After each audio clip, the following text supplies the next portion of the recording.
ስትሰጡ ይበዛላችኋል። ለእግዚአብሔር ማበደር ትጀምራላችሁ። እጅግ ጥልቅ የሆነ ሀብት ቢኖር መስጠት ነው ወገኖቼ። መነኮሳቱን ማውጣት ካልቻለ፣ ጳጳሳቱን ማውጣት ካልቻለ፣ ሊቃውንቱን ማውጣት ካልቻለ፣ መስተጋድላኑን ማውጣት ካልቻለ እንደዚሁ አይቀጥልም። እንዳፌዘን አይቀጥልም። መከራ የሌለበትን ዘመን ፈጽሞ አትመኙ። ከቅምጥልነት የምታተርፉት ምንም ነገር የለምና ይላል። አንዳንዴ ከተማው ቅምጥልነት ውስጥ ያለ ይመስላል።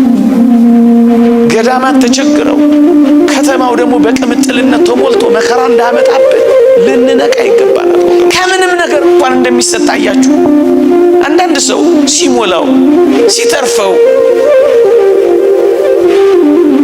በልቶ ሲጠግብ ለብሶ ሲያረጅ ተጫምቶ ሲያልቅ መስጠት ነው የሚያስበው። ይህ ስጦታ አይባልም።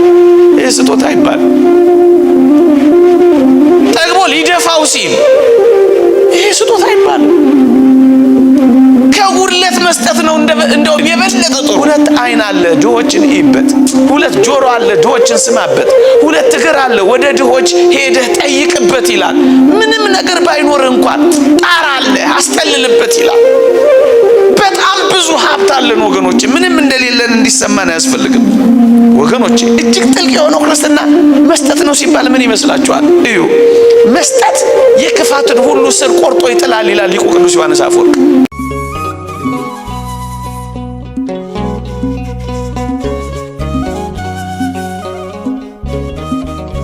ቀደምት አበው ለነቢያት፣ ለቅዱሳን ሐዋርያት፣ ለሐዋርያውያን አበው ለሊቃውንት የገለጸውን ጥበብና ምስጢር ለሁላችንም ይግለጽልን። እጅግ አጠር ላለች ደቂቃ ከተሰበሰብንበት ዓላማ ጋር አብሮ የሚሄድ ሐሳብ አነሳለሁ። እግዚአብሔር ከሁላችንም ጋር ይሁንልን። ከበጎ ሥራ ሁሉ መስጠት የሚበልጥ ነው ይላል።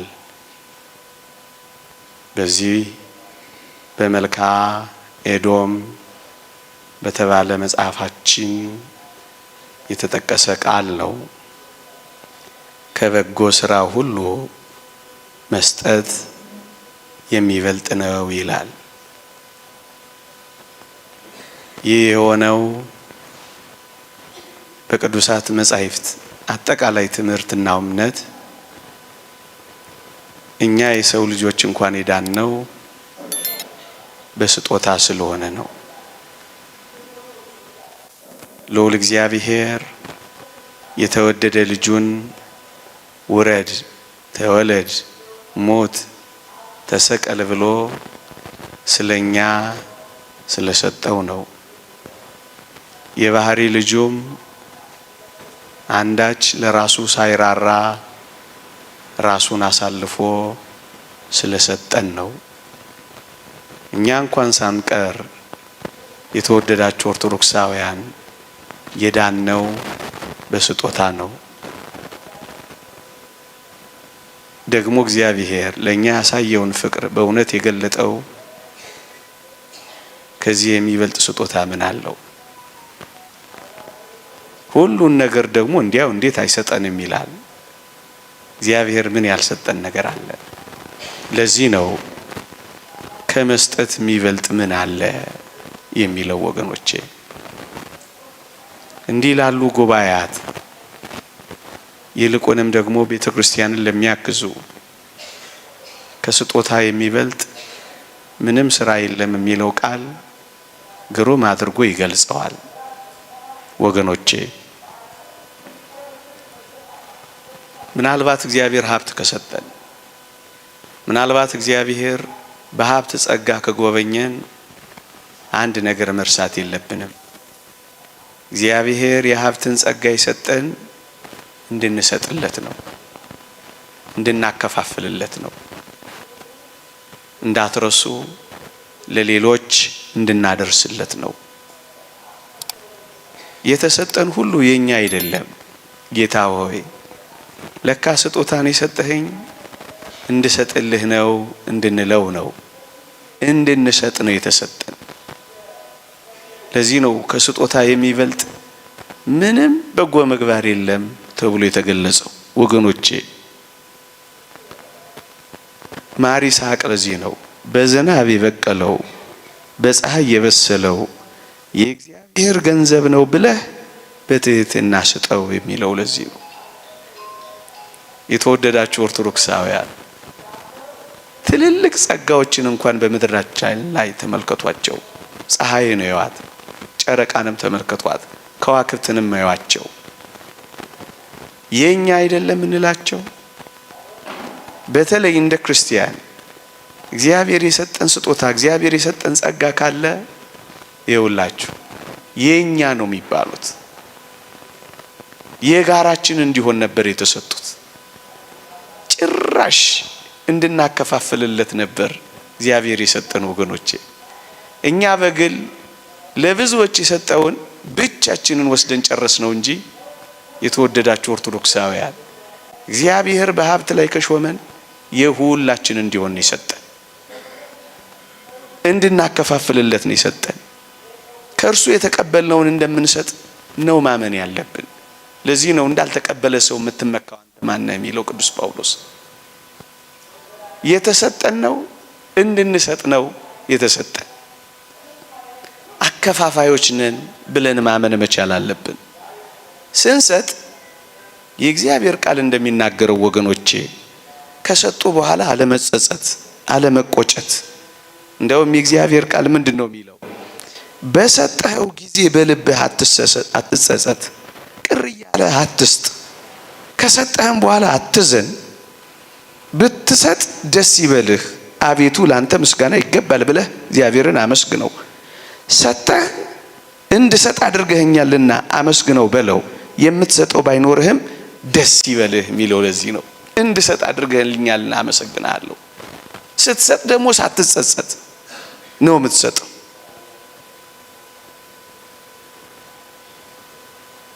ስትሰጥ ሳትጸጸት፣ ሳታዝን፣ ሳይከፋ፣ ሳትጠራጠር፣ ሳይረብሽ፣ ሳያውክ፣ ሳትጨነቅ ስጥ። እንደውም ምንድነው የሚለው የእግዚአብሔር ቃል? የሚሰጥ በደስታ ይስጥ ነው የሚለው። በደስታ ደስ ይበል።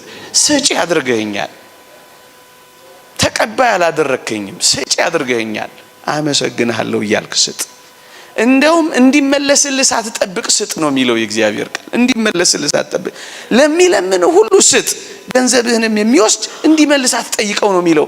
እጅግ ጥልቅ ትምህርት ነው የመስጠት የክርስትና ትምህርት ወገኖቼ። አትጠይቀው ከሰጠው፣ እንዲመልስልህም አታስታውሰው ከሰጠህ። ይህ ምንኛ ጥልቅ የስጦታ ሐሳብ መሰላችሁ ምእመናን። ይሄ ብቻ አይደለም፣ ስትሰጥ ደግሞ አታዘግይ ይላል። እንደውም ምንድነው የሚለው የእግዚአብሔር ቃል? ዛሬ ሂድ ነገ ሰጣለሁና ተመለስ አትበለው። መስጠት ሲቻልህ ማግስት የምትወልደውን አታውቀውምና ይላል ሶሎሞን።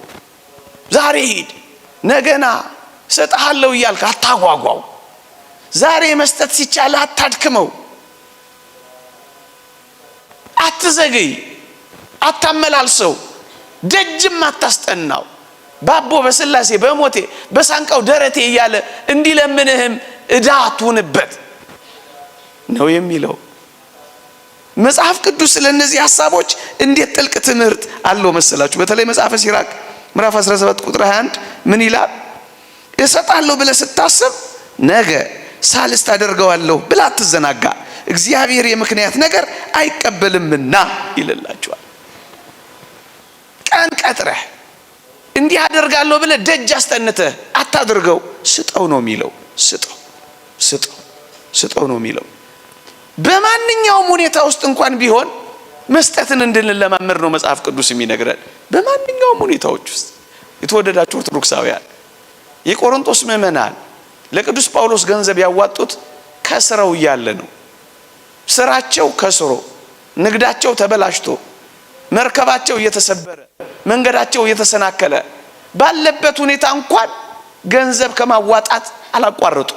ምዕመናን ስንሰጥ ይባረክልናል።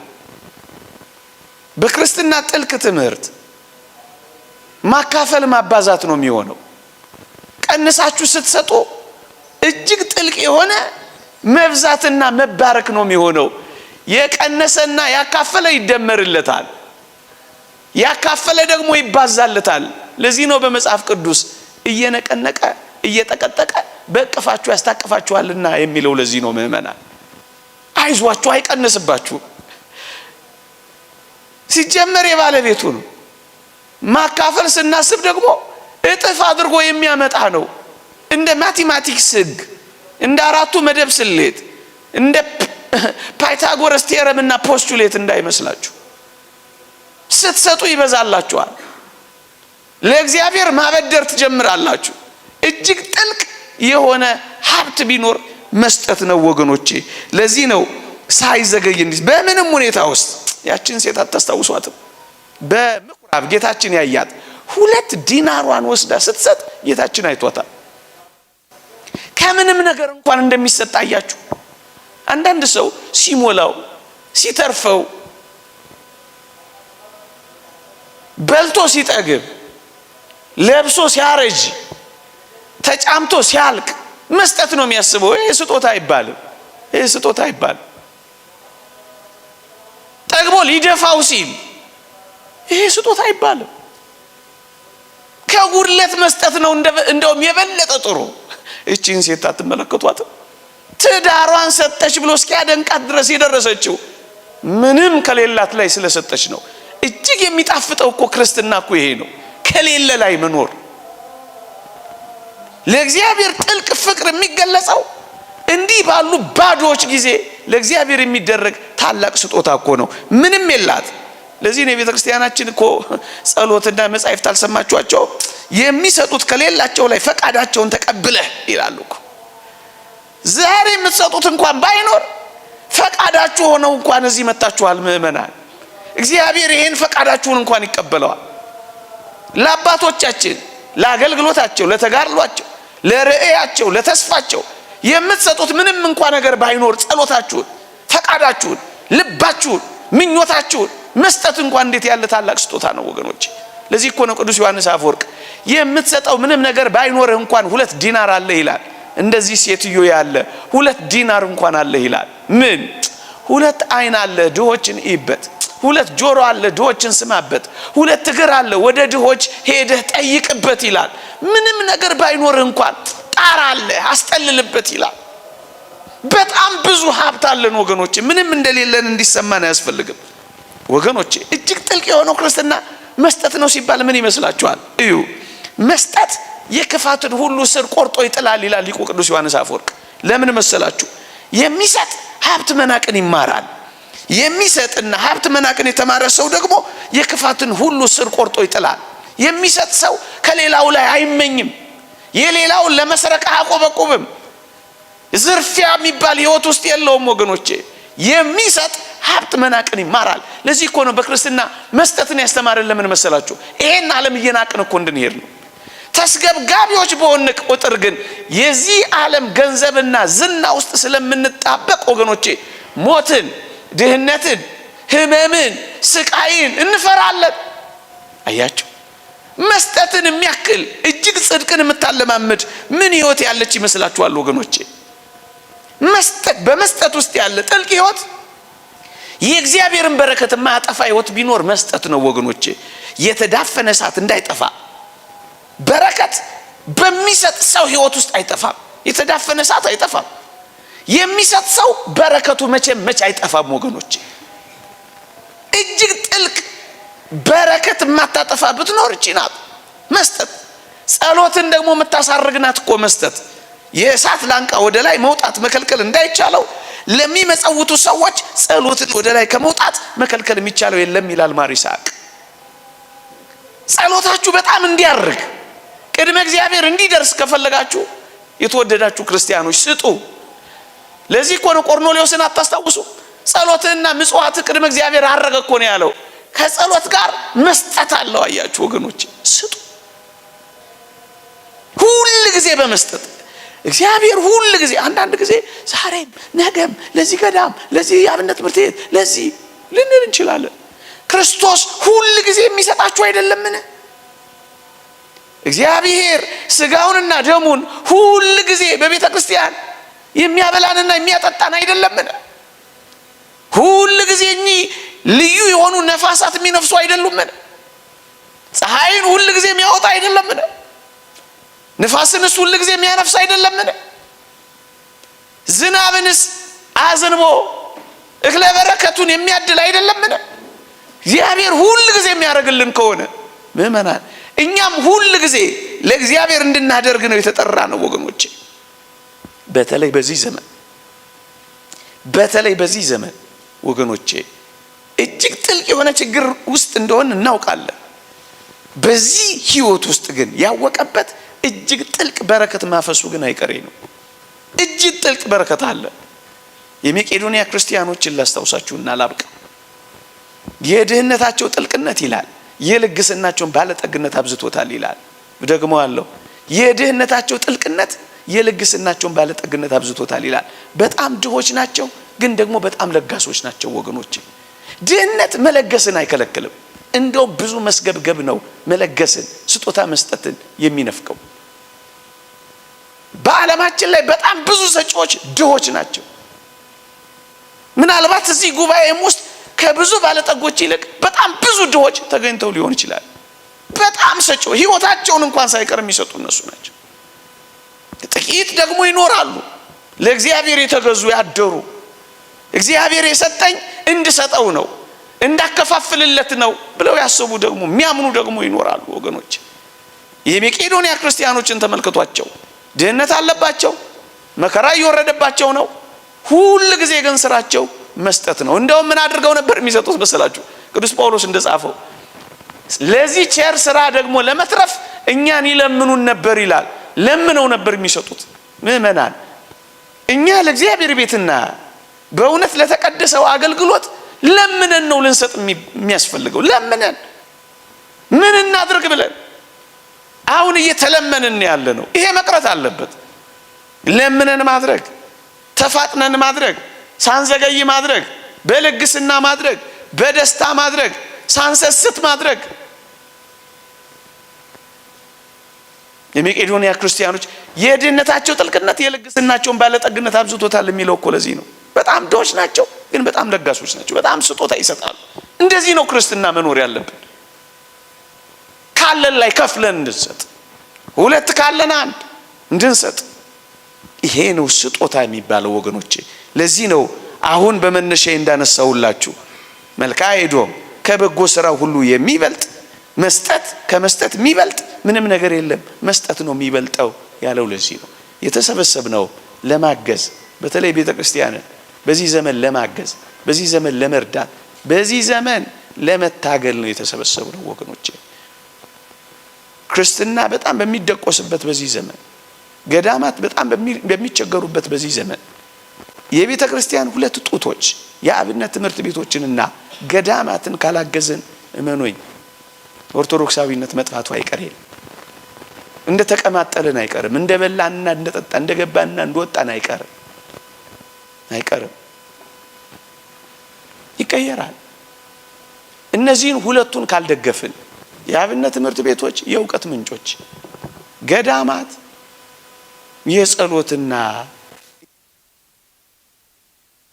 እነዚህን ሁለት ክንዶች እነዚህን ሁለት እጆች መደገፍ ካልቻል እመኑኝ ዛሬ ያለው ይሄ ከተማው ዳር ያለውን መደገፍ ካልቻለ ክርስትና እንደማይቀጥል ድብና አድርገን መነጋገር እንችላለን። መነኮሳቱን ማውጣት ካልቻል፣ ጳጳሳቱን ማውጣት ካልቻል፣ ሊቃውንቱን ማውጣት ካልቻል፣ መስተጋድላኑን ማውጣት ካልቻል እንደዚሁ አይቀጥልም። እንዳፌዘን አይቀጥልም። መከራ የሌለበትን ዘመን ፈጽሞ አትመኙ፣ ከቅምጥልነት የምታተርፉት ምንም ነገር የለምና ይላል። አንዳንዴ ከተማው ቅምጥልነት ውስጥ ያለ ይመስላል። ገዳማት ተቸግረው ከተማው ደግሞ በቅምጥልነት ተሞልቶ መከራ እንዳያመጣብን ልንነቃ ይገባናል ወገኖች፣ ልንነቃ ይገባ። እንደውም አንድ ሊቅ ምን ይላል? ትልቁ የቤተ ክርስቲያን መከራ ይላል መከራ የመከራ መታጣት ነው ይላል። ቅምጥልነት በስቶ በክርስቲያኖች መካከል እውነተኛ መከራ ሲጠፋ ያን ጊዜ ነው የቤተ ክርስቲያን መከራ ይላል። ዋጋ እንከፍላለን ነገ። ዛሬ ብለን ካልሰራ ገዳማቱ እንዳይራቡ፣ የአብነት ተማሪዎቹ እንዳይፈቱ ስራ ካልሰራን ነገ ዋጋ መክፈላችን አይቀርም። አንዳንዶች በዚህ በከተማችን እንደምንሰማው እጅግ ጥልቅ በሆነ ቅምጥልነት ውስጥ እየኖርን የእግዚአብሔር ቤት ምንጮች የሆኑትን ደግሞ እንደ ነገሩ ካዳፈንን ነገ አይቀጥልም። ነገ የሚሆነው ትላንቱ ሲጠበቅ ነው። ትላንቱ ተጠብቆ ዛሬ ጸንቶ ነገ ተሰርቶ ካልሆነ ነገ ፉከራና ህልም አይሆንም ወገኖቼ። የእነዚህ የአውሮፓና የአሜሪካን የአንዳንዶቹን ቸርቾች ተመልከቷቸው፣ ሙዚየም ወደ መሆን ደርሰዋል። መስቀል የነበረው ተነቅሎ ሌላ ነገር ተተክሏል እና ያለን እንሰማለን። እና ሀጊያ ሶፊያን የሚያካክሉ ሙዚየምና ቅርስ ወደ መሆን ቀርበዋል። አንዳንዶቹም ሌላ ማምለኪያ ሆነዋል። አንዳንዶቹም ናይት ክለብ ሆነዋል። ዛሬ እጆቻቸውን ካልደገፍን የአብነት ትምህርት ቤቶቻችን የገዳማቶቻችን እጆቻቸውን ካልደገፍን ነገኛ እንደማይሆን ልናውቅ ይገባል። መስጠት ለዚህ ቸር ስራ ደግሞ መተባበር አለብን። ይቆየን። የእግዚአብሔር ቸርነት፣ የእመቤታችን አማላጅነት፣ የቅዱሳን በረከት ረድኤት አይለየን። ለዚህ ቸር ስራ ትንሿን አብዝቶልን ፈቃዳችንን ተቀብሎ አስፍቶልን እግዚአብሔር አንድ ሰው ብቻ ይበቃዋል እኮ ለበረከት ስራ ብሎ ነው እንጂ ሁላችንን የሰበሰበን። እግዚአብሔር አንድ ሰው ብቻ እንኳን ይሄን ታላቅ ስራ ለመስራት ይበቃዋል። ግን እንድንሳተፍ ይሄን በረከት እንድናገኝ ነው እግዚአብሔር ለኛ ጥሪ ያቀረበልን። የጥሪውን በረከት እንድናገኝ ፈቃዱ ይሁንልን። አሜን። ይቆይ።